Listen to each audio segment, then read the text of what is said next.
নমস্কাৰ সকলোকে মোৰ চেনেলটিলৈ স্বাগতম জনাইছোঁ আৰু আজিৰ ভিডিঅ'টিৰ বিষয় হৈছে মণিকাঞ্চন সংযোগ। জয় গুৰু শংকৰ সৰ্বগুণাকৰ যা কেৰি নাহিকে অপাম তু হাৰি চৰণক ৰেণু শতকৌটি বাৰেক কৰোহু প্ৰণাম। বিভিন্ন জাতি উপজাতি ভাষা সংস্কৃতি সকলোৰে পৰিপূৰ্ণ হৈ থকা ঠাইখনেই হ'ল অসমৰ উত্তৰ পাৰে অৱস্থিত উত্তৰ লখিমপুৰৰ নাৰায়ণপুৰ।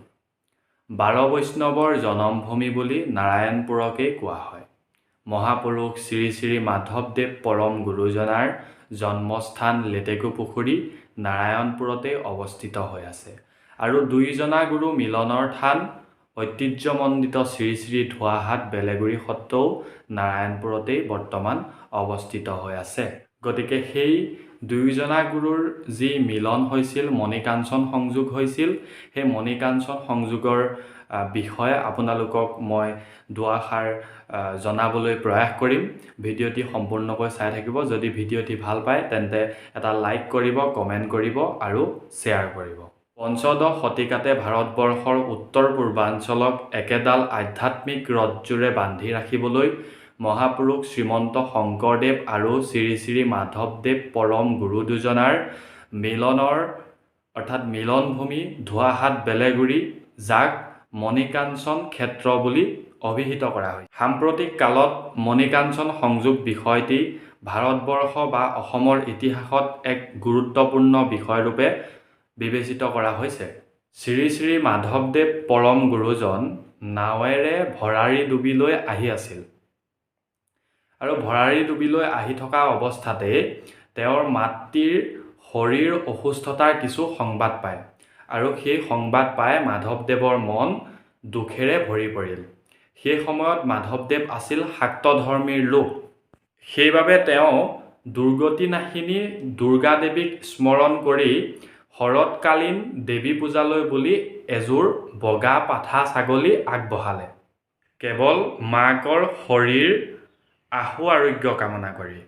বেগাবেগিকৈ ভৰাৰী ডুবি পাই তেওঁৰ মাকৰ খা খবৰ আৰু সংবাদখিনি খুব সুন্দৰভাৱে ভনী জোঁৱাইক ৰামদাসক সুধিছে আৰু তেতিয়া তেওঁৰ ভনী জোঁৱাইক ৰামদাসে মাধৱদেৱক জানিবলৈ দিছে যে মাৰ শৰীৰ আগতকৈ অকণমান ভাল হৈছে। দুই এদিনৰ পিছতেই মাধৱদেৱৰ জীৱনলৈ আৰু এটা দুখৰ খবৰ আহি পৰিল। মাধৱদেৱৰ পিতৃৰ বিয়োগৰ কিছু সংবাদ পাইছে আৰু সেই সংবাদ পায়ো মাধৱদেৱৰ মন একেবাৰে বিষাদেৰে ভৰি পৰিছে। এনেদৰেই কিছুদিন যোৱাৰ পাছত দুৰ্গা পূজাৰ দিন ওচৰ চাপি আহিল। এদিন ভনী জোঁৱাইক ৰামদাসক তেওঁ বাক্যখিনি বলিলে যে বৈনাই, এয়া অৰিহণা লোৱা। মই মাতৃৰ যি মোৰ মাৰ শৰীৰ যি অসুস্থতা হৈ আছিল, সেই শৰীৰ অসুস্থতাখিনি ভাল হ'বৰ কাৰণে মাৰ আশু আৰোগ্য কামনা কৰি মই দুৰ্গা দেৱীৰ যি পূজা আছে সেই পূজালৈ বুলি এযোৰ বগা পাঠা আগবঢ়াই থৈছিলোঁ। গতিকে এয়া অৰিহণা লোৱা, তুমি পঠা ছাগলী এযোৰ বিচাৰি অনাগৈ। এতিয়া ৰামদাসে অৰিহণাসমূহ লৈ পেলাই তেওঁ পঠা ছাগলী বিচৰাত লাগিল আৰু গৈ গৈ তেওঁ শ্ৰী শ্ৰী ধোৱাহাট বেলেগুৰি সত্ৰত থকা শ্ৰীমন্ত শংকৰদেৱক লগ পালে আৰু শ্ৰীমন্ত শংকৰদেৱৰ যি ভাগৱত ব্যাখ্যা, সেই ভাগৱত ব্যাখ্যা শুনি ৰামদাসে কোনো পঠা ছাগলী ননাকৈ আকৌ পুনৰ মাধৱদেৱৰ গৃহলৈ গুচি আহিল। পঠা ছাগলীযোৰ ননাৰ বাবে মাধৱদেৱে ৰামদাসৰ ওপৰত খুব খং কৰিছে যে কিয় তই ছাগলীযোৰ নানিলি, তোকতো মই কৈছিলোঁ যে পঠা ছাগলী এযোৰ তই বিচাৰি আন।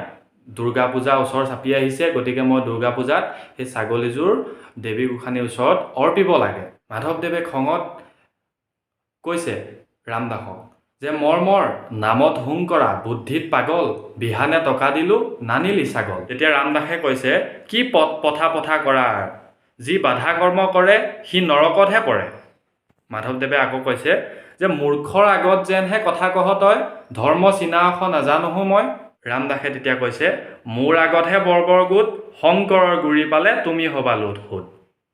পাছদিনাই ৰামদাসে মাধৱদেৱক শ্ৰী শ্ৰী ধোৱাহাটত থকা শংকৰ গুৰুৰ ওচৰলৈ লৈ যায় আৰু গৈ দুয়োজনে বৰভূঞা বংশৰ মূল বুলি তেওঁৰ ওচৰত সেৱা জনায়। তাৰ পাছত আসন গ্ৰহণ কৰি মূল কথাসমূহ আৰম্ভ কৰে। শ্ৰী শংকৰে মাধৱদেৱৰ পৰিচয় লয় আৰু বহু সংখ্যক শাস্ত্ৰৰ অধ্যয়ন থকা বুলি জানি পৰম আনন্দলভী বলি বিধানৰ বিপৰীতে কিয় এক শৰণ নাম ধৰ্ম বস্তু গ্ৰহণ কৰিব লাগে সেইসমূহ খুব সুন্দৰভাৱে বিতংভাৱে মাধৱদেৱক শংকৰদেৱে বুজাবলৈ চেষ্টা কৰিছে। শেষত এক দীঘলীয়া আলোচনাৰ অন্তত শংকৰদেৱে মাধৱদেৱক কৈছে যে মাধৱ তোমোৰা সবে ভাগৱত মনা যায়নে?